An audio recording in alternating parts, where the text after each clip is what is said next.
क्या तू अपने आप को तुर्रम खां समझता है? तुर्रम खान क्या है? तुर्रम खां ये ऐसा कौन सा मुहावरा है जो पीढ़ी दर पीढ़ी हमारे देश में वापरा जाता है? क्यों तुर्रम खां का मतलब होता है बलवान? क्यों तुर्रम खां का मतलब होता है बहादुर? क्यों तुर्रम खां का मतलब होता है डेयरिंग करने वाला? जय हिंद दोस्तों, मैं आपका भाई मुहनीश इब्ने आज़म आप सबका खैर मकदम करता हूं, स्वागत करता हूं। आज हम एक ऐसे मुहावरे को हल करेंगे जिसकी जानकारी शायद आपको नहीं होगी। आज हम एक ऐसे देश के वीर औलाद के बारे में बात करेंगे, एक ऐसे स्वतंत्र सेनानी के बारे में बात करेंगे जिनके बारे में हम जिक्र तो करते हैं पर हमें पता नहीं वो व्यक्ति कौन है। मैं बात कर रहा हूं तुर्रम खां के बारे में। क्या आप जानते हैं तुर्रम खां कौन है? तुर्रम खां यानी कि तुर्रेबाज रुस्तम खां, ये वो स्वतंत्र सेनानी योद्धा गुजरे हमारे हिंदुस्तान की मिट्टी में जो हैदराबाद के सरजमी में पैदा हुए और वहीं पे शहीद हुए। और इनकी जानकारी के बारे में विस्तार में बात करने से पहले आइए मैं आपको उस दौर में लेके चलता हूं जिस दौर में हिंदुस्तान ने पहली बार अंग्रेजों को मुंह तोड़ जवाब देने के लिए आवाज उठाई थी। सन 1857 ये वो साल है 1857 जब रानी लक्ष्मीबाई, जब तात्या तोपे, जब मुगल बादशाह बहादुर शाह जफर, जब मंगल पांडे और कई भी स्वतंत्र सेनानियों ने अंग्रेजों के खिलाफ आवाज उठाई, पर चिंगारी जली तो 1857 में थी। 1857 में पूरे हिंदुस्तान में आजादी की गूंज रही थी, पर हैदराबाद क्या पता इससे महरूम था। पर क्यों, इसकी जानकारी मैं आपको दे दूं। महाराष्ट्र में स्थित बुल्डाना करके एक शहर है, जिस शहर में 1857 के वक्त में जमींदार छेड़ा खान करके एक जमींदार थे जो अंग्रेजों के लिए सिपह सलारी करते थे और इन्हें हुक्म दिया गया था कि इन्हें फौरी तौर पे दिल्ली पे हमला करना है अपनी पलटन को लेके जाके, ताकि अंग्रेजों से हिंदुस्तानी देश आज़ाद ना कर पाए। पर छेड़ा खान ने, उसके ईमान ने यह गवारा नहीं किया कि अपने हिंदुस्तानी भाइयों पे हमला कर सके, तो वो बुल्डाना से 10 से 15 सिपाहियों को लेके वहां से किसी तरह निकल आए और पनाह ली हैदराबाद में आके। पर हैदराबाद में आने से उनकी मुसीबतें और बढ़ गई, इसके लिए क्योंकि निज़ाम शाही हैदराबाद में अंग्रेजों की मदद कर रही थी। और क्या वजह था निज़ाम शाही अंग्रेजों की मदद कर रही थी? क्योंकि अंग्रेजों के कारण निज़ाम कर्ज में इतनी डूब चुकी थी कि अब उनके पास कोई और रास्ता नहीं बचा। ऐसे में उन्हें अंग्रेजों की बात माननी थी, अंग्रेजों का साथ देना था, तभी वो अपनी सल्तनत को चला सकते थे, वरना अंग्रेजों की गुलामी के आगे वो दब जाते। और जमींदार छेड़ा खान चाहता था कि वो निज़ाम के पास ये अर्ज लगाए कि अभी मौका है, फौरी हमला करो, अंग्रेजों के खिलाफ लड़ो, जैसे मुगल बादशाह बहादुर शाह जफर लड़ रहे हैं, जैसे रानी लक्ष्मीबाई लड़ रही है, तात्या तोपे लड़ रहे हैं, मंगल पांडे लड़ रहे हैं और बुखारी साहब लड़ रहे हैं, ये सब जैसे लड़ रहे हैं वैसे तुम भी आवाज उठाओ। पर इन्होंने हिम्मत नहीं की और उन्हीं के एक सिपह सालार जंग ने छेड़ा खान को पकड़ के अंग्रेजों के हवाले कर दिए और अंग्रेजों ने उसे ब्रिटिश रेसिडेंसी यानी कि ब्रिटिश का वो वाली किला जिसके दरवाजे पे आज तक हिंदुस्तान की उस ब्रिटिश इंडिया के काल में दस्तक देने की हिम्मत नहीं होती, उस कोठी में बंद कर दिया था। क्या था? कैद खाने में। तो ये बात अवाम में फैली और अवाम में फैली तो मौलवी अलाउद्दीन और मौलवी इब्राहिम जय गोपाल दास, और बारी आती है शेरों के शेर, हिंद के पुत्र, हिंद के वीर और बहादुर तुर्रम खां, तुर्रेबाज रुस्तम खां। ये वो व्यक्ति है जिनने इनकलाब लाया और हैदराबाद के आम हिंदुस्तानी अवाम को लिया, उनके खून में जोश लाया और उनके ईमान को जिंदा किया। और यहाँ पे मैं एक बहुत बेहतरीन शेर कहना चाहता हूँ, जो शेर मुगल शासक स्वतंत्र सेनानी बहादुर शाह जफर ने कही है कि गाजियों में बू रहेगी जब तलक ईमान की, तख्त लंदन तक चलेगी तेग हिंदुस्तान की।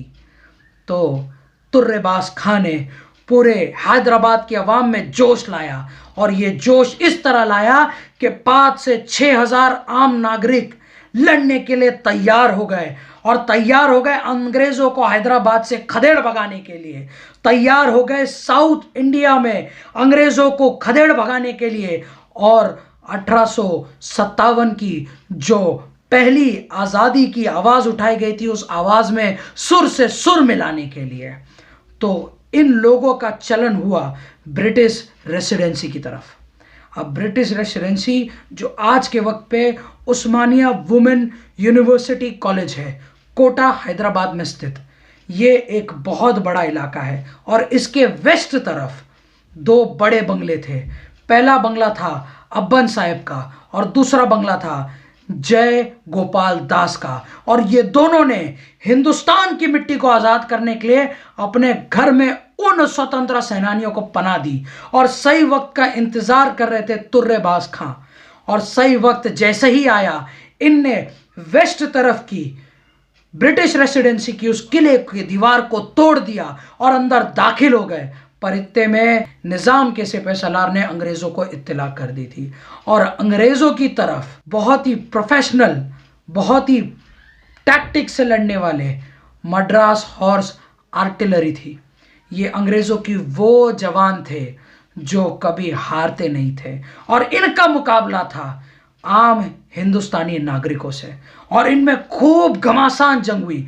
ये घमासान जंग खूब देरों तक हुई, पर आखिर में हमारे हिंदुस्तानी के कई स्वतंत्र सेनानियों को शहीद होना पड़ा। पर ऐसे में जय गोपाल दास, ऐसे में मौलवी अलाउद्दीन और कई स्वतंत्र सेनानियों ने पनाह लेने के लिए आगे निकले। पर इसके लिए पनाह ली कि वो घबराए और डरे नहीं थे, बल्कि इसके लिए कि फिर सही हथियारों, सही शस्त्रों और सही बल के साथ हम फिर अंग्रेज़ों पे हमला करेंगे। पर इसी हमले के दौरान तुर्रेबाज खां पकड़े गए, और तुर्रेबाज खां को कैद खाने जेल में डाल दिया गया।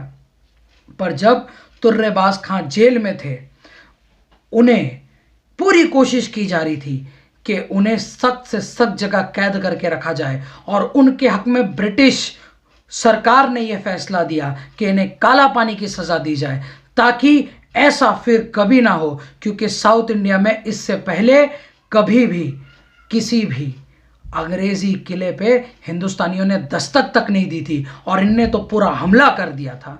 पर देखिए मर्द वीर तुर्रेबाज खां को, ये हिंदुस्तान की औलाद को, कि 18 जनवरी यानी कि 18 जनवरी 1859 1859 को ये जेल से भाग गए, ये जेल से फरार हो गए, आज़ाद हो गए। जैसे चंद्रशेखर आज़ाद कैद में नहीं रह सकते, वैसे ये माइका लाल कैद में अंग्रेज इसे रख नहीं पाए, और ये जंगल की तरफ पनाह लेने के लिए निकल गए, छुपने के लिए, असाइलम के लिए निकल गए। पर अंग्रेज़ों ने क्या किया? अंग्रेज़ों ने किया 5,000 रुपये के इनाम का ऐलान, कि जो कोई भी फौरी तौर पे तुर्रेबाज खां का पता बताएगा उसे 5,000 रुपया इनाम मिलेगा। और उस ज़माने के ब्रिटिश इंडिया का 5,000 आज के वक्त में 50 लाख रुपए से कम नहीं।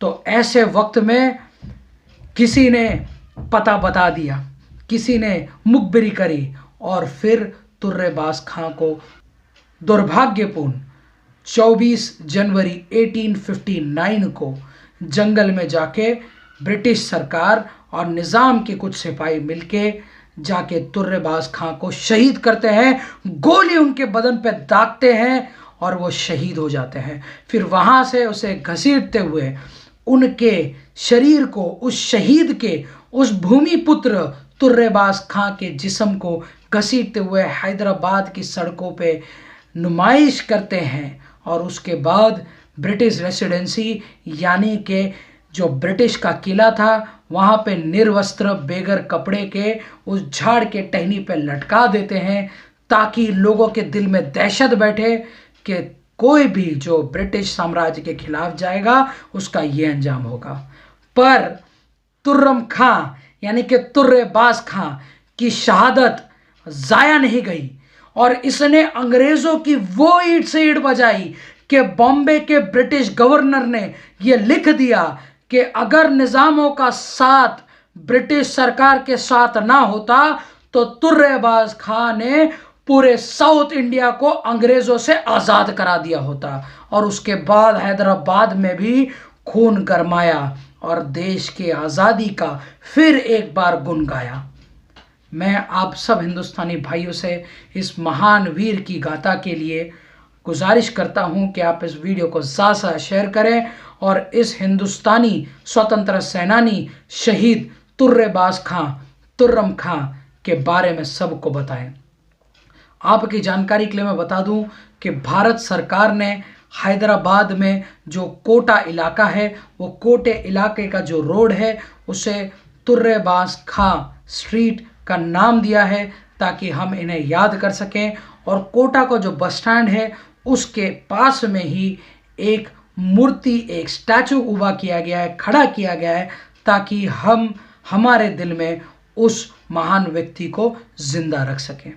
मेरी गुजारिश है आप इस वीडियो को ज़्यादा से ज़्यादा शेयर करें और अगर आप हमारे चैनल पर नए हैं तो इस वीडियो को देखने के बाद आप हमारे चैनल को बढ़ाने के लिए सब्सक्राइब करें, बेल आइकन भी दबाएं और कोई भी सवाल हो या कोई ऐसी बात जो इस वीडियो में मैं बता नहीं पाया हूं उसे आप कमेंट बॉक्स में लिख के प्लीज़ हमें बताएं। मैं मोहनीश इब्न आज़म आपसे ये कहूँगा कि अगर इस व्यक्ति के बारे में और जानकारी आपको चाहिए तो आपकी स्क्रीन के सामने एक बुक आ रही होगी। ये बुक तुर्रेबाज खां अनसंग हीरो, इनके बारे में और जानकारी के लिए ये बुक में आप डिटेल्स पा सकते हैं। मैं आपका भाई मोहनीश इब्न आज़म आपसे इजाज़त चाहूँगा। अस्सलामु अलैकुम। जय हिंद, जय महाराष्ट्र।